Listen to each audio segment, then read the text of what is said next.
आज की बात वर्तमान मुद्दों के साथ देखिए जयदेव पटेल के साथ शनिवार रात 11 बजे और रविवार सुबह 11 बजे सिर्फ नंबर 1 इंडिया न्यूज पर। नमस्कार व्यूअर्स, मैं जयदेव पटेल और आप देख रहे हैं नंबर 1 इंडिया न्यूज। आज के बाद वर्तमान मुद्दों के साथ के इस खास कार्यक्रम में आज हम बात करेंगे लगातार देश का जो युवा है वो कहीं न कहीं नशे की जद में आता जा रहा है। ऐसे में खुद को युवा कैसे ट्रांसफर करे फिटनेस की तरफ, और इसी के साथ साथ में युवा के लिए किस तरीके का मैसेज आज मध्य प्रदेश के एक ऐसे पुलिस अफसर हमारे साथ हैं जो कहीं इनकी फिटनेस को लेकर बहुत ज्यादा प्रायोरिटी देते हैं, और इसी को लेकर के कहीं न कहीं माइक्रोबिट सिस्टम जो मध्य प्रदेश पुलिस की तरफ से तैयार किया गया है ये अपराधों पर कितना लगाव लगाएगा। इन्हीं तमाम बातों के लिए हमारे साथ खास सामान है मध्य प्रदेश के अतिरिक्त पुलिस महानिदेशक एडीजी पुलिस मुख्यालय डीसी सागर। डीसी सागर जी, आपका बहुत बहुत स्वागत आज हमारे प्रोग्राम में। Thank you. डीसी सागर जी, आपसे मेरा पहला सवाल है कि देश का युवा लगातार जो नशे का शिकार हो रहा है या फिर ये कहें कि नशे के जद में एक तरीके से आता जा रहा है, इसको आप कैसे देखते हैं, और इसी के साथ साथ में युवा खुद को फिटनेस की तरफ मोटिवेट करे, इसको लेकर आप क्या कहना चाहेंगे? सर्वप्रथम तो बहुत बहुत शुक्रिया कि आपने जनहित के मुद्दे को लेकर हमें इस योग के समझा कि हम आपके समक्ष में अपने विचार रख सकें। जो आप विषय उठा रहे हैं बहुत ही प्रासंगिक विषय है कि आज का युवा बहुत मेहनती है यूं तो, और हमारे देश की रीढ़ की हड्डी है। हमारे देश की जो विकसित भारत का जो हमारा स्वप्न है उसको साकार करने में युवाओं का ही योगदान होना है। तो युवाओं को अपनी जवाबदारी इस तरह समझनी होगी कि उनका सर्वांगीण विकास हो, यानी हर क्षेत्र में उनका विकास हो, चाहे वो मेंटल हेल्थ है या फिजिकल हेल्थ है, उनके करियर का प्रोग्रेशन है, उनके करियर की ग्रोथ है, उनके स्टडीज का प्रोग्रेशन है, उनके स्टडीज की ग्रोथ है, और सबसे बड़ी चीज ये है कि उनके अंदर जो संस्कार हैं, उनके अंदर जो जिसे आप अनुशासन कह सकते हैं, इसका जो बैलेंस है उनके अंदर होना चाहिए। अनुशासन उनमें हर क्षेत्र में कूट कूट के भरा होना। मान लीजिए छात्र है, उस छात्र के अंदर अनुशासन ये होना चाहिए कि उसका जो प्रमुख कर्तव्य है वो ये है कि वो अपने अध्यायों को, अपनी शिक्षा के अध्यायों को पढ़े ढंग से, समझे, अपने शिक्षक शिक्षिकाओं से चीजों को समझकर अपने उत्तर लिखकर उनको सही कराकर और फिर उनका अभ्यास करें। एक तरह से उनको प्रतिदिन अपने आप को हर कसौटी पे खड़े उतरने के लिए मेहनत करनी पड़ेगी, चाहे वो होमवर्क हो, क्लास वर्क हो। अब जैसे बड़े होते हैं, कॉलेज जाते हैं, तो उनका ज्यादा रुझान होमवर्क क्लास वर्क में रहता नहीं है, लेकिन होना चाहिए। वो चाहिए कि वो डेली अपना अध्याय को पढ़ें और हर प्रतियोगिता के लिए, हर प्रतिस्पर्धा के लिए वो अपने आप को तैयार करें। चाहे वो किसी प्रकार की प्रतिस्पर्धा है, सिविल सर्विसेज होगी या और जो सर्विसेज हैं, आर्म फोर्सेज सर्विसेज हैं, जुडिशियल सर्विसेज है, तो कई तरह की सर्विसेज हैं जहां पर प्रतिस्पर्धा है और युवा कमर कस के मेहनत कर रहा है। लेकिन जब बात आती है नशे की, तो हमारे ऐसे युवा जो इस नशे के शिकार हैं, चाहे वो नशा ड्रग्स का हो या वो नशा किसी भी तरह का हो, चाहे वो नशा सोशल मीडिया का है, इन सब नशे से वो अपने आप को दूर रखे। अपने आप को कैसे दूर रखे, ये मेन मुद्दा है। यदि आप अपने अंदर देशभक्ति का भाव प्राथमिकता के तौर पर रखते हैं, कोई वजह नहीं है कि आप किसी भी चंगुल में फंसो, कोई वजह नहीं है कि आप किसी भी नशे का शिकार हो, चाहे वो सोशल मीडिया हो या वो सब्सटेंस का कोई, जैसे ड्रग्स होगी, इनका कोई नशा हो। आप इस सब नशे से अपने आप को पृथक कर पाओगे अगर आपके अंदर देशभक्ति और जनसेवा की भावना अंदर से उमड़कर स्वतः आती है। तो आप, यहाँ मैं जिक्र करना चाहूंगा हमारे देश के भूतपूर्व प्रधानमंत्री परम श्रद्धेय अटल बिहारी वाजपेयी जो भारत रत्न हैं, उनकी कविता मौत से छन गई। उनकी बहुत ही प्रासंगिक सी 2 लाइनें बताऊंगा मैं। आज चुनौती से 2 हाथ मैंने किए, आंधियों में जलाए हैं बुझते दिए। ये जो जज्बा है ये हमारे युवाओं में होना चाहिए, यूथ में होना चाहिए कि हमें अपने देश के लिए, प्रदेश के लिए, परिवार के लिए प्रगतिशील रहना है, और ईश्वर ने जो हमको ये मानवीय स्वरूप दिया है इसको सार्थक करना। और सार्थक कैसे होगा? जब आप अपने माता पिता का कहना मानेंगे, सम्मान करेंगे, बुजुर्गों का सम्मान करेंगे, अपने शिक्षक शिक्षिकाओं का सम्मान करेंगे, अपने साथियों को सम्मान करें, यानी आपके अंदर मानवीय मूल्य जो है वो प्रस्फुटित होने चाहिए, उनको अमली जामा पहनाना चाहिए। यदि आपके अंदर ये मानवीय मूल्य जागृत होंगे, तब आप देश के बारे में सोचोगे, सबके बारे में सोचोगे, सबके भले के बारे में सोचोगे और एक उत्कृष्ट नागरिक बन के सामने आओगे, देशभक्त के रूप में उभरते आओगे और आप जिस भी क्षेत्र में जाओगे, आप वहां पर हमेशा कामयाबी, हमेशा सार्थकता, हमेशा सकारात्मक वहां पर वातावरण बनाओगे और प्रगतिवान रहोगे, प्रगतिशील रहोगे। डीसी सागर जी, आपने जिस प्रकार से युवाओं के नशे की लत को लेकर के बताया, सेम इसी तरीके का इशू आजकल चल रहा है। सोशल मीडिया के जो बढ़ते दुष्प्रभाव हो गए या फिर कंट्रोवर्सी वाले जो इश्यूज हैं, जिसको कहीं ना कहीं बड़ा चढ़ाकर पेश किया जाता है अपने निजी स्वार्थ को लेकर के, इसको काउंटर करने के लिए as a human being, as a एक पुलिस अफसर, आप कैसे देखते हो? इसको लेकर मध्य प्रदेश पुलिस किस तरीके से मॉनिटरिंग कर रही है?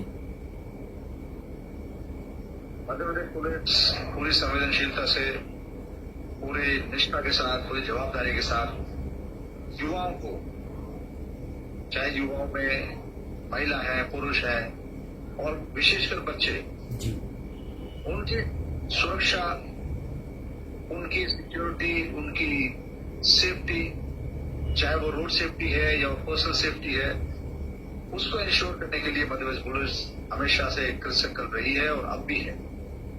तो मध्य प्रदेश के जो वर्तमान डीजी हैं बहुत ही संवेदनशील हैं और वो प्रत्येक जो जवान हमारा है, उस जवान को प्रोत्साहित करते हैं कि वो जवान जनता के समक्ष में अपनी ड्यूटी पर खरा उतरे, देशभक्ति और जनसेवा के जो नारा है, टैग लाइन है मध्य प्रदेश पुलिस की, उसको खरा उतरे।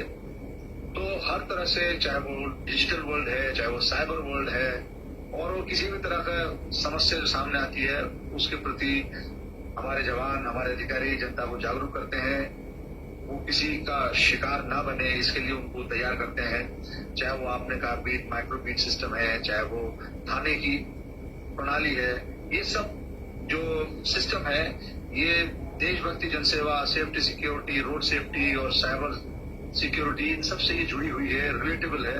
तो हमारे जवानों को, हम सब जितने भी यहाँ पर अधिकारी वर्ग है, वो संवेदनशीलता का पाठ ये पढ़ाते हैं कि वो इसी समाज में से उभर कर आते हैं, तो उसी समाज को वो अपनी सेवाएं दें, जिससे कि जो आने वाले जो पुलिस के अधिकारी, कर्मचारी किसी भी सर्विस में जाए, वो एक अच्छे नागरिक बन के जाए और एक उनके अंदर देशभक्ति, जनसेवा का जो उठ है वो हमेशा से हावी रहे उनके ऊपर। हर काम में उनकी देशभक्ति, जनसेवा झलकनी चाहिए, तब तो माना जाएगा कि सही मायने में हम एक देशभक्त हैं। जी, डीसी सागर जी, अगर हम बात करते हैं मध्य प्रदेश पुलिस द्वारा कहने के हाल ही में शुरू किए गए माइक्रोबिट सिस्टम को लेकर के, तो ये मध्य प्रदेश में अपराधों पर कैसे लगाम लगाने में कहीं न कहीं कामयाब होगा? ये जो फुट सोल्जर्स होते हैं, जैसे हमारे जवान हैं, उन जवानों से ये अपेक्षा की जाती है और वो करते भी हैं कि उनके क्षेत्र अधिकार में जितने भी जनता है, जितने भी मकान हैं, जितने भी कस्बे हैं, जितने भी स्कूल हैं, उन सब की उनको माहिती रहे, उनका 1-to-1 संपर्क रहे, उनका जनसंपर्क उनसे रहे। यदि कोई भी ऐसी बात आती है जो पुलिस के ध्यान में लाने योग्य होती है, वो ध्यान में लेकर आए और जो पुलिस चाहती है कि जनता के ध्यान में बात लाई जाए, वो पुलिस जो है ना, विभिन्न अभियानों के माध्यम से उनके ध्यान में, उनके संज्ञान में उन बातों को लाती है और इसके बड़े सुखद परिणाम होते हैं कि उस क्षेत्र में शांति बनी रहती है। उस क्षेत्र में चाहे वो किसी प्रकार के त्योहार हो, शांतिपूर्ण ढंग से संपन्न होते हैं, चाहे वो किसी प्रकार के इलेक्शंस हो, निर्वाचन हो, चाहे लोकसभा हो या वो विधानसभा हो या वो पंचायत के चुनाव हो या और भी चुनाव हो, उन सब चुनावों में जो ये जो सिस्टम आप बता रहे हो, माइक्रोबिट सिस्टम, इसका इतना बड़ा योगदान है कि इससे जनता और पुलिस के बीच में एक समन्वय बहुत अच्छा बनता है और वो सूचनाओं का आदान प्रदान करते हैं। अभी मैंने खुद ही महसूस किया है कि जितना आप जनता से मिलेंगे, जितना आप जनता के संपर्क में आएंगे, उनके दुख दर्द को समझेंगे, उनकी समस्याओं को सुनेंगे और आपके क्षेत्र के अंतर्गत जो आपके योग्य समाधान करने की जो क्षेत्र है, उसमें आप उनका समाधान कीजिए। तो कोई वजह नहीं है कि आपके क्षेत्र में किसी प्रकार का कोई अशांति फैले या किसी प्रकार की कोई आपराधिक झड़ी लग जाए, अपराधों की झड़ी लग जाए। तो ये अपराधों के अंकुश लगाने में, शांति व्यवस्था बनाए रखने में और हमारे युवा वर्ग को एक ऐसा सुरक्षित राह बताने में कि वो यदि कॉलेज जा रहे हैं तो सुरक्षित है, वो यदि कॉलेज से वापस आ रहे हैं तो सुरक्षित है, स्कूल बस में बच्चे जाते हैं वो सुरक्षित है। तो ये जो सुरक्षा का भाव है ये इसके मूल में है जो बायोमेट्रिक सिस्टम की बात कर रहे हैं। जी, डीसी सागर जी, अगर हम बात करते हैं मध्य प्रदेश का जो संघीय ढांचा है वो कहीं न कहीं छत्तीसगढ़ से टच है, इंटर स्टेट बॉर्डर की अगर हम बात करते हैं तो ऐसे में छत्तीसगढ़ पर लगातार कहीं न कहीं नक्सलवादों पर सुरक्षा बलों की तरफ से जो अटैक किया जा रहा है उसको लेकर माननीय मुख्यमंत्री जी ने भी कहा है कि वहां से जो नक्सलवाद है कहीं न कहीं मध्य प्रदेश की तरफ कुछ हद तक शिफ्ट हो रहे हैं। हालांकि कहीं न कहीं पुलिस और सुरक्षा बल कार्रवाई भी कर रहे हैं, लेकिन ये कितनी बड़ी चुनौती आप मानते हैं जो नक्सलवाद है वो मध्य प्रदेश के लिए, छत्तीसगढ़ के लिए और देश के लिहाज से हो, और इनके लिए आप क्या मैसेज कहेंगे?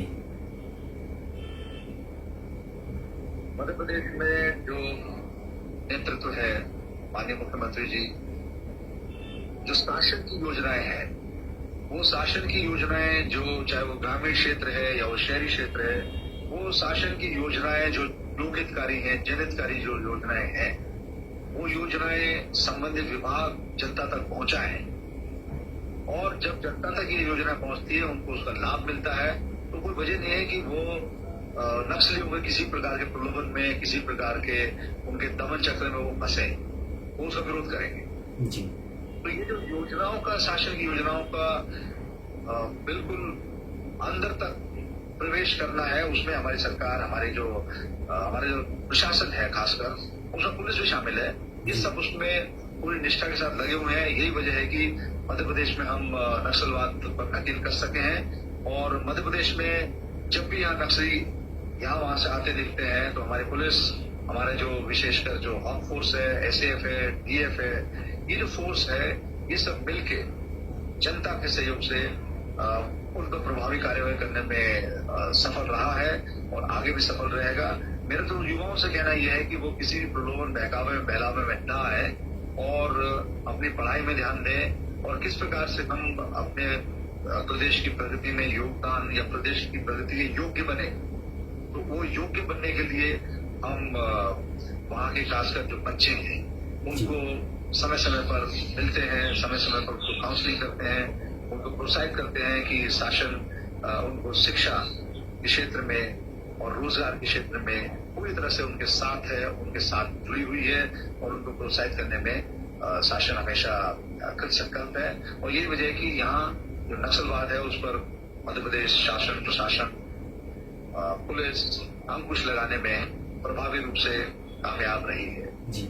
और हमारी जो पुलिस है बहुत ही जाबाज पुलिस है और मध्य प्रदेश के डीजीपी सर के नेतृत्व में यहाँ बहुत ही उत्कृष्ट इस क्षेत्र में काम हो रहे हैं और आगे भी होंगे और उसमें विशेष योगदान जो है, जो शासन की मंशा है, इस क्षेत्र में जो शासन की योजनाएं हैं वो हर व्यक्ति तक पहुंचनी चाहिए, चाहे व्यक्ति कितना ही दूर किसी पूर्वांचल गाँव में हो, तो इसका फर्क पड़ता है। चाहे शिक्षा के क्षेत्र है या वो सैनिक का और जो विकास के क्षेत्र हैं, चाहे वो रोजगार का क्षेत्र है या वो कृषि का क्षेत्र है या वो मार्केटिंग का क्षेत्र है, हर क्षेत्र में जो हमारा युवा विकास करे, इसके लिए हमारा जो शासन प्रशासन है हमेशा संकल्प है और हम गौरवान्वित हैं इस बात से। हम गौरवान्वित महसूस करते हैं कि हमारे शासन की जो योजनाएं हैं वो लोकोन्मुखी है और जनता तक पहुंचती है। जी, डीसी सागर जी, आपसे मेरा एक आखिरी सवाल है कि आप स्वयं कहीं न कहीं फिटनेस को एक प्रायोरिटी के साथ में करते भी हैं, लोगों को कहीं न कहीं समझाते भी हैं और उसके लिए प्रेरित भी करते हैं। वो चाहे हमने ट्रैफिक का जब डिपार्टमेंट आपके पास था उस समय हमने देखा, जब आपको शेड्यूल का इंचार्ज बनाया गया तब भी हमने देखा और वर्तमान में भी यही स्थिति हम देख रहे हैं। ऐसे में पुलिस और लोगों के बीच का जो समन्वय है वो चाहे किसी भी लेवल का हो, फिटनेस को लेकर के हो या जागरूकता को लेकर के हो, इसको लेकर आप हमारे माध्यम से क्या अपील करना चाहेंगे? मैं जो स्वस्थ रहने के लिए, फिट रहने के लिए, हेल्दी रहने के लिए जो स्वयं करता हूँ वही मैं आपके समक्ष में मैं साझा करूंगा। नंबर 1, सबसे पहली चीज ये है कि आप 5 तत्वों से बने हुए हैं, तो इसलिए इस 5 तत्व का सम्मान कीजिए, अपने शरीर का सम्मान कीजिए और कोई भी ऐसा काम मत कीजिए जिससे आपका सेहत आपको नुकसान पहुंचाए या हानिकारक हो। इसके लिए सर्वप्रथम आता है कि आप क्या खाते हैं, आहार क्या लेते हैं आप। तो जो आहार आप लेते हैं वो इस प्रकार का आहार लीजिए कि उसको आप ढंग से पचा सको, पाचन क्रिया आपकी सही रहे और उसके अंदर संतुलित तत्व मिले हों, चाहे वो प्रोटीन हो, कार्बोहाइड्रेट हो, विटामिन हो, मिनरल हो। तो ये जो इसका जो गठजोड़ रहेगा इन सब चीजों का, उसको समय से खाना है, एक सही मात्रा में खाना है। और ये मुझे लगता है, मेरे हिसाब से जो खाद्यान्न वाली बात है, जो डाइट है, इसका योगदान आपकी सेहत पर मेरे हिसाब से 80% है और बाकी 20% आपका जो योगदान है, वो योगदान आप पे रहता है आप कितना शारीरिक श्रम करते हैं। अब शारीरिक श्रम भी कई प्रकार का होता है। एक होता है वैज्ञानिक दृष्टिकोण से की हुई जो वर्जिश है, यानी आपने एक सिस्टम बनाया हुआ है, उसमें जैसे रोज आप सुबह या शाम को या बीच में खेलते हैं या कसरत करते हैं, योगा करते हैं, स्विमिंग करते हैं या जिम करते हैं। जैसे मैं जिम करता हूँ, तो जिम में एक दिन जिम करता हूँ, दूसरे दिन मैं कार्डियो करता हूँ। तो ये मेरा सिस्टम है। जैसे मैंने अपने हफ्ते को इस प्रकार बांटा हुआ है। एक दिन आप जैसे बैक और बाइसेप्स की कसरत करेंगे, जिम में करेंगे बैक, आपका जो मसल्स है, और बाइसेप्स। दूसरे दिन आप कार्डियो में करोगे, आप दौड़ोगे, साइकिल चलाओगे, अपने आप को इस प्रकार से डालोगे कि पसीना आए, और फिर आप कोर स्ट्रेंथनिंग के लिए क्रंचेस करोगे। अगले दिन फिर आप शोल्डर्स एंड लेग्स करोगे। उसके बाद फिर आप कार्डियो करोगे, वही एक्सरसाइज करोगे। उसके बाद फिर आप करो चेस्ट ट्राइसेप। इस प्रकार से आपके शरीर का पूरा सर्वांगीण विकास एक हफ्ते में हो जाता है। और फिर इसके साथ आप जो डाइट लोगे, जिसमें प्रोटीन भी है, कार्बोहाइड्रेट है, उसमें मिनरल्स हैं, वाइटामिन्स हैं, ये सब कुल मिलाकर आपको एक ऐसा गुलदस्ता तैयार कर रहे हैं जिसमें आपकी जिंदगी हमेशा खुशहाल रहेगी। और जनता की हौसला अफजाई के लिए चंद बातें मैं बता दूं कि लहरों से डरकर नौका पार नहीं होती, कोशिश करने वालों की हार नहीं होती। नन्ही चींटी जब दाना लेकर चलती है, चढ़ती दीवारों पर 100 बार फिसलती है। मन का विश्वास रगों में सांस भरता है, चढ़कर गिरना, गिरकर चढ़ना न करता है। आखिर उसकी मेहनत बेकार नहीं होती, कोशिश करने वालों की हार नहीं होती। इसलिए युवाओं से अपील है, बच्चों से अपील है कि वो अपने अंतर मन में झांकें और ये देखें कि शारीरिक रूप से स्वस्थ रहने के लिए उनको जितनी मेहनत करनी चाहिए, क्या वो कर रहे हैं। मानसिक रूप से संतुलित रहने के लिए क्या वो अच्छा सोचते हैं, सकारात्मक सोचते हैं, किसी के बारे में गलत नहीं सोचते हैं। तो ये आत्ममंथन वो बच्चे, वो युवा, वो बुजुर्ग, वो सब करें और ये मानकर चले कि यद्यपि ये शरीर नश्वर है, परंतु जब तक ये आपके पास में है, तब तक ये ईश्वर की धरोहर है आपके पास में, और आपको इसको स्वस्थ ही ईश्वर को लौटाना है। तो यदि इस फलसफे से, इस दृष्टांत के साथ में जनता जीने का प्रयास करेगी, तो उनमें देशभक्ति भी आएगी, उनके अंदर अपनी स्वयं की भक्ति भी आएगी, परिवार की भक्ति भी आएगी, और वो हमेशा अपने आप को जब आईने में देखेंगे तो फख्र के साथ कह सकते हैं कि हाँ, मैं स्वस्थ हूँ इस देश के लिए कुर्बान होने के लिए, इस देश की सेवा के लिए, इस देश की सुरक्षा के लिए। तो ये भाव जब जागृत होंगे इंसान के अंदर, तो अब कभी भी अपने आप को वो ऐसा नहीं कहेगा कि मैं ये ऐसा काम कर लूं जिससे मेरा सेहत खराब हो। वो हमेशा ये कहेगा कि यार इसको खाने से मेरा सेहत खराब होती है तो मैं नहीं खाऊंगा। ये सब चीजें आपके चैनल के माध्यम से छोटी उदाहरण दे दूं मैं। एक दिन मैं ट्रेन में आ रहा था, तो कुछ लड़के थे जो यूपीएससी डिस्कस कर रहे थे। उन्होंने कहा कि भाई साहब, आपकी सेहत, आपकी फिटनेस का इंस्पिरेशन क्या है? मैंने कहा मेरी फिटनेस का इंस्पिरेशन है आईना। बोला कैसे? आईने में आप देख लीजिए, आईना बोल देगा कि आप स्वस्थ है नहीं। तो थोड़ी देर बाद वो वॉशरूम गया, आया तो लौट के उससे जो मैंने पूछा, भाई आईने ने क्या बोला? बोला आईने ने ये बोला कि तुम्हारी सेहत बहुत खराब है, तुम्हें जरूरत है एक निष्ठापूर्वक कार्यक्रम के अंतर्गत कसरत करने की, और फालतू की चीजें जो रहती है वो मत खाइए जिससे कि वसा बढ़े, तली हुई चीज ज्यादा मत खाइए, और जो नशा आदि चीजें उनमें मत पड़िए। तब जाकर आप एक संतुलित आहार बना पाओगे और आपका शरीर जो है ना संतुलित रहेगा, शारीरिक स्वास्थ्य सुधरेगा, और आप अपने आप को बड़ा तंदुरुस्त महसूस करोगे। आप तंदुरुस्त हो तो आपका मन भी दुरुस्त रहेगा। तंदुरुस्त, मन दुरुस्त, ये दो चीजें जो है ना मैंने उनको बताई, और फिर उसके बाद डाइट डिस्कस होती रही और वो बड़े प्रसन्न हुए। 5-6 युवा लोग थे, और पता नहीं किधर गए वो, लेकिन उनको बड़ा अच्छा लगा कि स्वस्थ रहने के लिए बस इतनी सी बात है कि आप मानसिक रूप से स्वस्थ रहोगे तो शारीरिक रूप से भी स्वस्थ रहोगे। लेकिन थोड़ी सी इसकी कीमत ये होती है, आपको अपने ऊपर संयम रखना पड़ेगा। यानी you have to have patience and control on your diet, control on your activities, which are not related to your job. जैसे छात्र है तो उसका ध्यान पढ़ाई में होना चाहिए जी। जैसे लोग सोशल मीडिया पे अपनी जिंदगी बर्बाद करने में लगे हैं, खा रहे हैं तो सोशल मीडिया, घूम रहे हैं तो सोशल मीडिया, और ब्लूटूथ के बर्थ लगा के घूम रहे हैं। तो कहने का मतलब ये है कि उनका काम है। जैसे मैं सोशल मीडिया पे पीएचडी कर रहा हूँ, तो सोशल मीडिया एडिक्शन की पीएचडी से मुझे ये पता चला कि हमारी दूरदर्शा का, हमारे जो बदहाली है सोचने की, समझने की, लिखने की, पढ़ने की जो शक्ति समाप्त होती जा रही है, उसके लिए हम स्वयं जवाबदार हैं। क्योंकि हम क्या कर रहे हैं कि डिजिटल जो चीज है उसको देख लिया, बस खत्म। डिजिटल क्रांति हमारे देश में आई है और जो कि विश्व विख्यात है। तो इस डिजिटल क्रांति का उपयोग कीजिए, दुरुपयोग मत कीजिए। आप उतना ही देखिए जितना आपके काम का है, और उसमें यदि रचनात्मक चीज को जोड़ना चाहते हो तो बात अलग है। परंतु ऐसा नहीं कि आप पता चला पढ़ने के टाइम पर रील बना रहे हो और उसको अपलोड कर रहे हो और फिर वैलिडेशन के लिए वेट कर रहे हो कि मुझे लाइक्स कितने मिले और मुझे शेयर कितने हुए। तो ये सब चीजें छात्र को उसके राह से भटकाने वाली चीजें, तो सावधान हो जाइए। और इन पंक्तियों को याद रखिए, ये पंक्तियां बहुत ही महत्वपूर्ण है। तू खुद की खोज में निकल, तू किस लिए हताश है, तू चल तेरे वजूद की, समय को भी तलाश है, समय को भी तलाश है। डीसी सागर जी, आपने हमारे लिए बहुत ही आपका कीमती समय निकाला, उसके लिए आपका बहुत बहुत धन्यवाद। थैंक यू, जय हिंद।